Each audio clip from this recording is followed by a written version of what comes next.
Chapter 4. Commitment. Let love be love in me. Commitment is inherent in any genuinely loving relationship. Anyone who is truly concerned for the spiritual growth of another knows, consciously or instinctively, that he or she can significantly foster that growth only through a relationship of constancy. M. Scott Peck.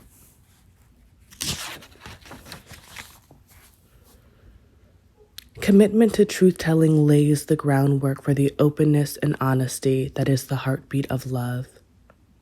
When we can see ourselves as we truly are and accept ourselves, we build the necessary foundation for self-love. We have all heard the maxim, if you do not love yourself, you will be unable to love anyone else. It sounds good. Yet more often than not, we feel some degree of confusion when we hear this statement. The confusion arises because most people who think they are not lovable have this perception because, at some point in their lives, they were socialized to see themselves as unlovable by forces outside their control. We are not born knowing how to love anyone, either ourselves or somebody else. However, we are born able to respond to care. As we grow, we can give and receive attention, affection, and joy. Whether we learn how to love ourselves and others will depend on the presence of a loving environment. Self-love cannot flourish in isolation. It is no easy task to be self-loving. Simple axioms that make self-love sound easy only make matters worse.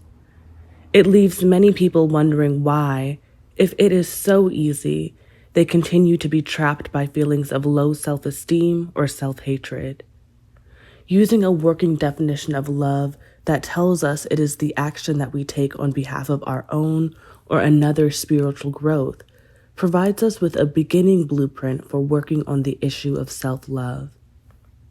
When we see love as a combination of trust, commitment, care, respect, knowledge, and responsibility, we can work on developing these qualities, or, if they are already a part of who we are, we can learn to extend them to ourselves. Many people find it helpful to critically examine the past, particularly childhood, to chart their internalization of messages that they were not worthy, not enough, that they were crazy, stupid, monstrous, and so on. Simply learning how we have acquired feelings of worthlessness rarely enables us to change things. It is usually only one stage in the process. I, like so many other people, have found it useful to examine negative thinking and behavioral patterns learned in childhood, particularly those shaping my sense of self and identity. However, this process alone did not ensure self-recovery. It was not enough. I share this because it is far too easy to stay stuck in simply describing, telling one's story over and over again, which can be a way of holding on to grief about the past or holding on to a narrative that places blame on others. While it is important for us to understand the origins of fragile self-esteem, it is also possible to bypass this stage, identifying when and where we receive negative socialization, and still create a foundation for building self-love. Individuals who bypass this stage tend to move on to the next stage, which is actively introducing into our lives constructive, life-affirming thought patterns and behavior. Whether a person remembers the details of being abused is not important. When the consequence of that abuse is a feeling of worthlessness, they can still engage in a process of self-recovery by finding ways to affirm self-worth. The wounded heart learns self-love by first overcoming low self-esteem. Nathaniel Branden's lengthy work, 6 Pillars of Self-Esteem, highlights important dimensions of self-esteem: the practice of living consciously, self-acceptance, self-responsibility, self-assertiveness, living purposefully, and the practice of personal integrity. Living consciously means we think critically about ourselves and the world we live in. We dare to ask ourselves the basic questions: who, what, when, where, and why. Answering these questions usually provides us with a level of awareness that enlightens. Brandon contends, to live consciously means to seek to be aware of everything that bears on our actions, purposes, values, and goals, to the best of our ability, whatever the ability may be. Brandon contends, to live consciously means to seek to be aware of everything that bears on our actions, purposes, values, and goals, to the best of our ability, whatever that ability may be, and to behave in accordance with that which we see and know. To live consciously, we have to engage in critical reflection about the world we live in and know most intimately. Usually, it is through reflection that individuals who have not accepted themselves make the choice to stop listening to negative voices within and outside the self that constantly reject and devalue them. Affirmations work for anyone striving for self-acceptance. Although I had for years been interested in therapeutic modes of healing and self-help, affirmations always seemed to me a bit corny. My sister, who was then working as a therapist in the field of chemical dependency, encouraged me to give affirmations a try to see if I would experience any concrete changes in my outlook. I wrote affirmations relevant to my daily life and began to repeat them in the morning as part of my daily meditations. At the top of my list was the declaration, I'm breaking with old patterns and moving forward with my life. I not only found them to be a tremendous energy boost, a way to kick off the day by my accentuating the positive, I also found it useful to repeat them during the day if I felt particularly stressed or was falling into the abyss of negative thinking. Affirmations helped restore my emotional equilibrium. Self-acceptance is hard for many of us. There is a voice inside that is constantly judging, first ourselves and then others. That voice enjoys the indulgence of an endless negative critique. Because we have learned to believe negativity is more realistic, it appears more real than any positive voice. Once we begin to replace negative thinking with positive thinking, it becomes utterly clear that, far from being realistic, negative thinking is absolutely disenabling. When we are positive, we not only accept and affirm ourselves, we are able to affirm and accept others. The more we accept ourselves, the better prepared we are to take responsibility in all areas of our lives. Commenting on this third pillar of self-esteem, Brandon defines self-responsibility as the willingness to take responsibility for my actions and the attainment of my goals for my life and well-being. Taking responsibility does not mean that we deny the reality of institutionalized injustice.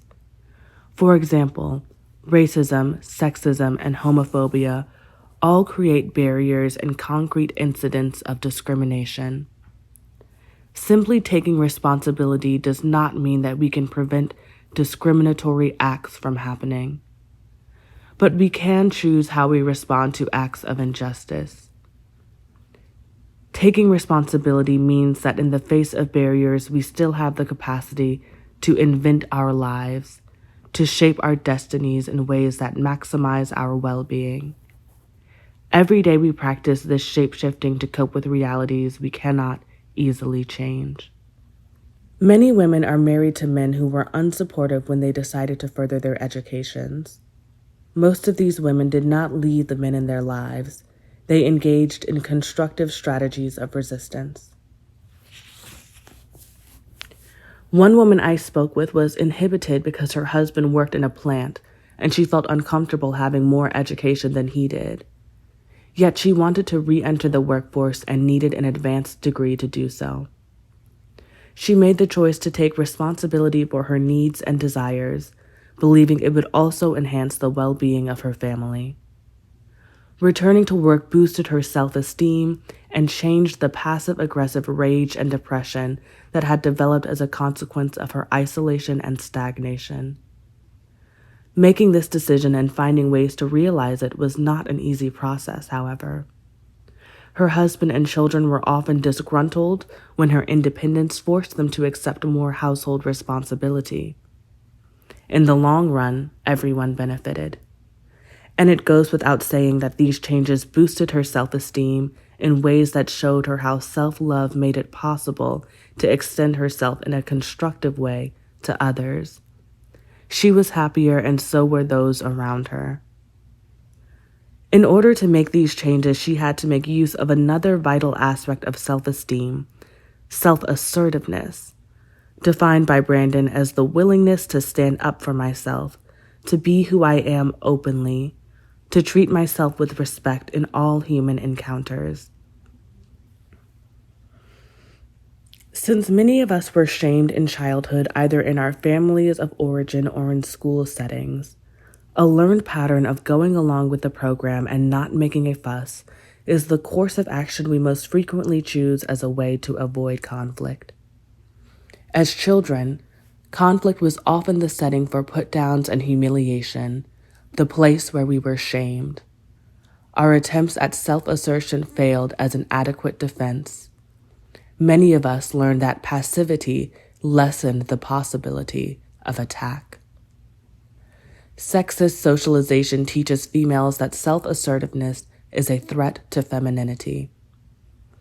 Accepting this faulty logic lays the groundwork for low self-esteem. The fear of being self-assertive usually surfaces in women who have been trained to be good girls or dutiful daughters. In our childhood home, my brother was never punished for talking back. Asserting his opinions was a positive sign of manhood. When my sisters and I voiced our opinions, we were told by our parenting adults that this was negative and undesirable behavior. We were told, especially by our dad, that female self-assertion was not feminine. We did not listen to these warnings. Even though ours was a patriarchal household, the fact that females far outnumbered the two males, my dad and my brother, made it safe for us to speak our minds, to talk back. Luckily, by the time we were young adults, the feminist movement had come along and validated that having a voice and being self-assertive was necessary for building self-esteem. One reason women have traditionally gossiped more than men is because gossip has been a social interaction wherein women have felt comfortable stating what they really think and feel. Often, rather than asserting what they think at the appropriate moment, women say what they think will please the listener. Later, they gossip, stating at that moment their true thoughts. This division between a false self invented to please others and a more authentic self need not exist when we cultivate positive self-esteem.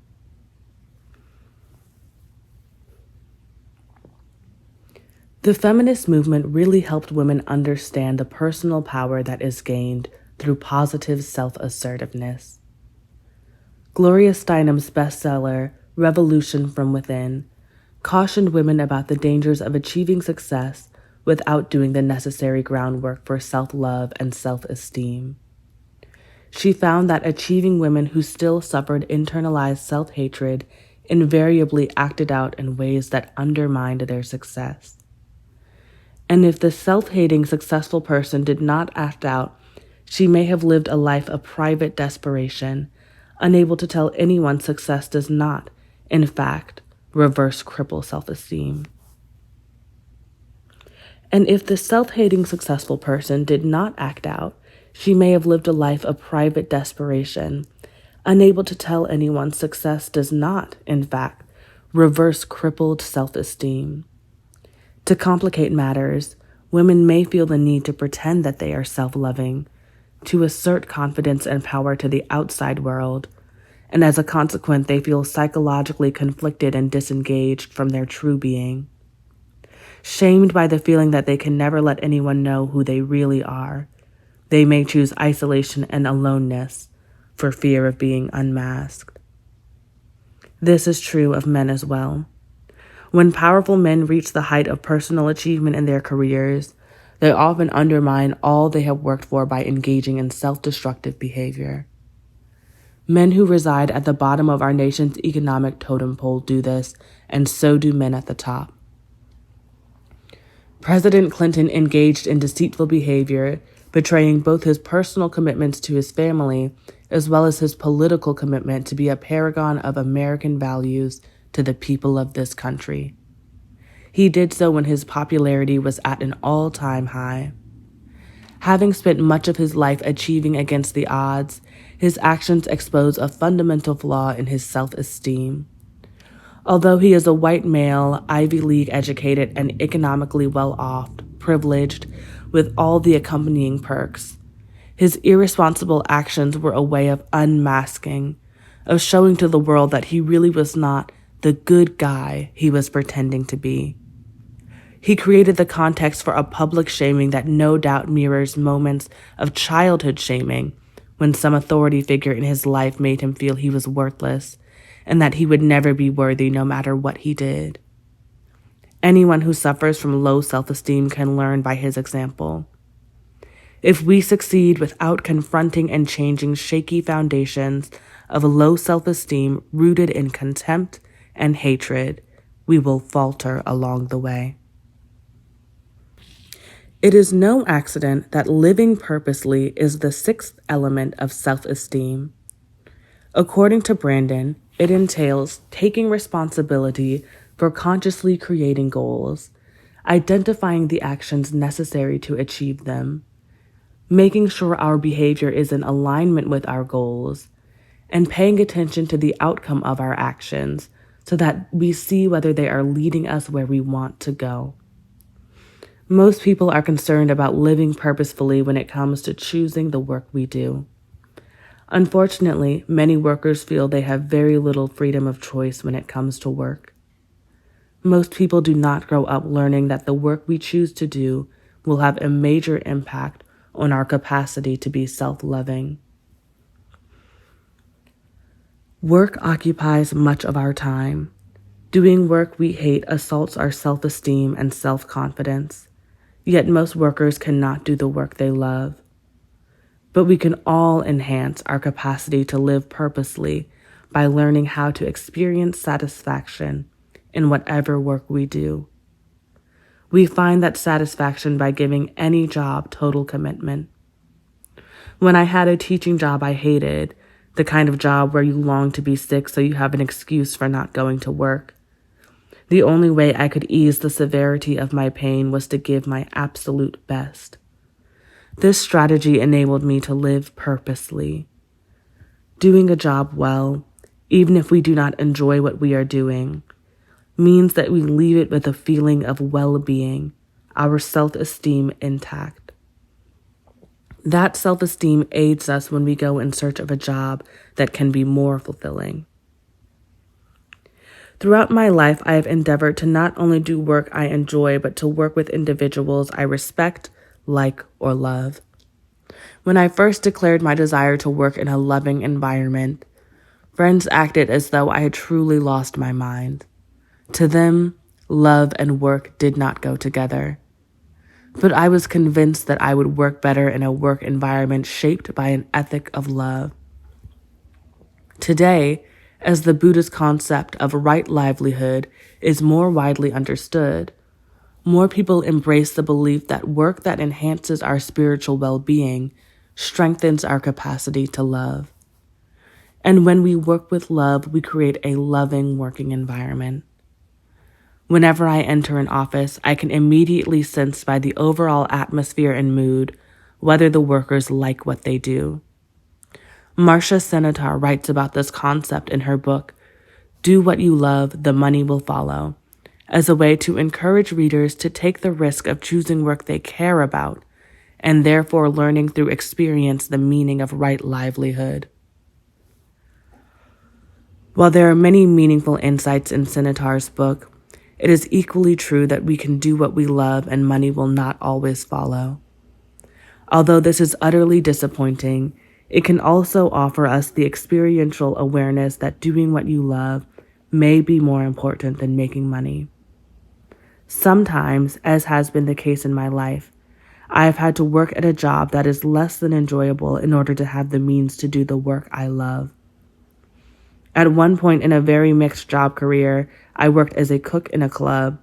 I hated the noise and the smoke, but working nights left me free to write in the day, to do the work I truly wanted to do.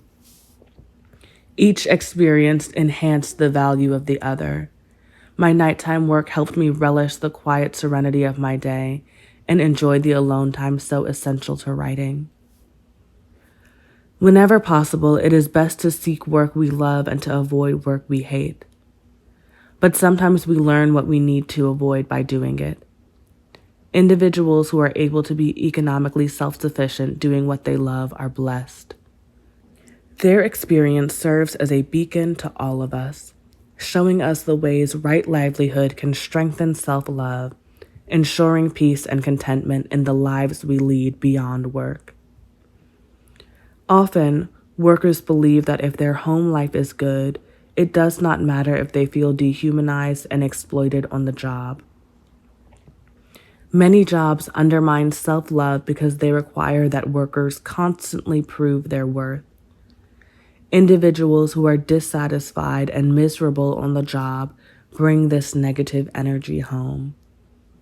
Clearly, much of the violence in domestic life, both physical and verbal abuse, is linked to job misery.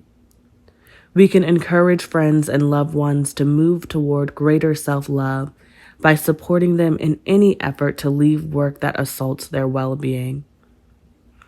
Folks who are out of the paid workforce, women and men who do unpaid work in the home, as well as all other happily unemployed people, are often doing what they want to do.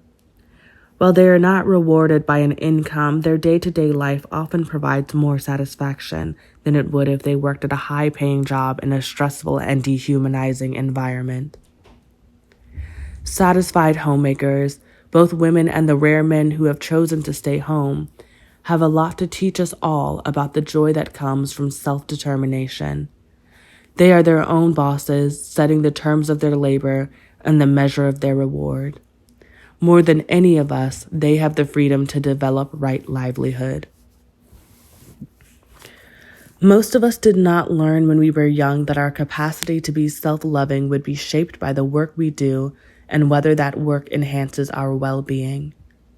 No wonder then that we have become a nation where so many workers feel bad. Jobs depress the spirit. Rather than enhancing self-esteem, work is perceived as a drag, a negative necessity. Bringing love into the work environment can create the necessary transformation that can make any job we do, no matter how menial, a place where workers can express the best of themselves. When we work with love, we renew the spirit. That renewal is an act of self-love. It nurtures our growth. It's not what you do, but how you do it. In the Knitting Sutra, Susan Lydon describes the labor of knitting as a freely chosen craft that enhances her awareness of the value of right livelihood, sharing. What I found in this tiny domestic world of knitting is endless. It runs broader and deeper than anyone might imagine. It is infinite and seemingly inexhaustible in its capacity to inspire, excite, and provoke creative insight. Lydon sees the world that we have traditionally thought of as woman's work as a place to discover godliness through the act of creating domestic bliss. A blissful household is one where love can flourish. Creating domestic bliss is especially useful for individuals living alone who are just learning to be self-loving. When we intentionally strive to make our homes places where we are ready to give and receive love, every object we place there enhances our well-being. I create themes for my different homes. My flat in the city has the theme, Love's Meeting Place. As a small-town person moving to a big city, I found that I needed my environment to truly feel like a sanctuary. Since my one-bedroom flat is so much smaller than the places I had been accustomed to living in, I decided to take only objects I truly loved, the things I felt I could not do without. It is amazing how much stuff you can just let go of. My country place has a desert theme. I call it Soledad Hermosa, beautiful solitude. I go there to be quiet and still and to experience the divine, to be renewed. Of all the chapters for this book, this one was the most difficult to write.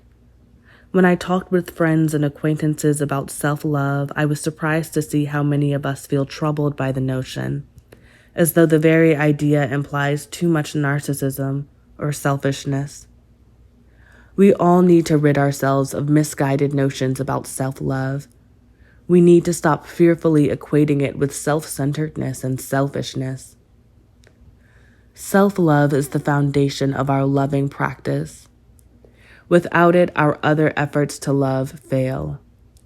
Giving ourselves love, we provide our inner being with the opportunity to have the unconditional love we may have always longed to receive from someone else. Whenever we interact with others, the love we give and receive is always necessarily conditional. Although it is not impossible, it is very difficult and rare for us to be able to extend unconditional love to others, largely because we cannot exercise control over the behavior of someone else, and we cannot predict or utterly control our responses to their actions. We can, however, exercise control over our own actions. We can give ourselves the unconditional love that is the grounding for sustained acceptance and affirmation. When we give this precious gift to ourselves, we are able to reach out to others from a place of fulfillment and not from a place of lack. One of the best guides to how to be self-loving is to give ourselves the love we are often dreaming about receiving from others. There was a time when I felt lousy about my over 40 body, saw myself as too fat, too this or too that. Yet I fantasized about finding a lover who would give me the gift of being loved as I am. It is silly, isn't it, that I would dream of someone else offering to me the acceptance and affirmation I was withholding from myself. This was a moment when the maxim, "You can never love anybody if you are unable to love yourself," made clear sense. And I add, do not expect to receive the love from someone else you do not give yourself. In an ideal world, we would all learn in childhood to love ourselves. We would grow, being secure in our worth and value, spreading love wherever we went, letting our light shine. If we did not learn self-love in our youth, there is still hope. The light of love is always in us, no matter how cold the flame. It is always present, waiting for the spark to ignite, waiting for the heart to awaken and call us back to the first memory of being the life force inside a dark place waiting to be born, waiting to see the light.